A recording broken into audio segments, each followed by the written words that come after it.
যে কেমন নবী পেয়েছি, যে আল্লাহ পাক রব্বুল আলামিন 1,2,24,000 পয়গম্বর প্রেরণ করেছেন। প্রত্যেকটা নবীর উম্মত ছিল, প্রত্যেকটা উম্মতই ইবাদত বন্দেগী করেছে। এমন কোনো দিন নির্ধারিত করে দেন না, এমন কোনো রাত নির্ধারিত করে দেন না তার সেই অন্য কোনো নবীর জন্য যে উম্মত যদি কোনো রাতে ইবাদত বন্দেগী করে তাহলে আল্লাহ তাআলা কবুল করবে, গুনাহ খাতা মাফ করে দিবে, জাহান্নাম থেকে মুক্তি দিবে, জান্নাতের ব্যবস্থা করে দিবে। কোনো নবীর জন্য এই ঘোষণা ছিল না।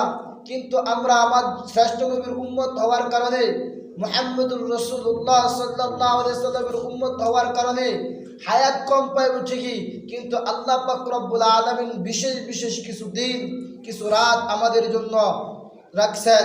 যে রাতগুলাতে আমরা যদি ইবাদত বন্দেগী করতে পারি, যে দিনগুলাতে যদি আমরা ইবাদত বন্দেগী করতে পারি, আল্লাহ পাকের ঘোষণা, আল্লাহর রাসূলের ঘোষণা, জীবনের সমস্ত গুনাহ খাতা মাফ করে, বেগুনাহ মাসুম করে জাহান্নাম থেকে মুক্তি দিবেন এবং জান্নাতের ব্যবস্থা করে দিবেন। সুবহানাল্লাহ।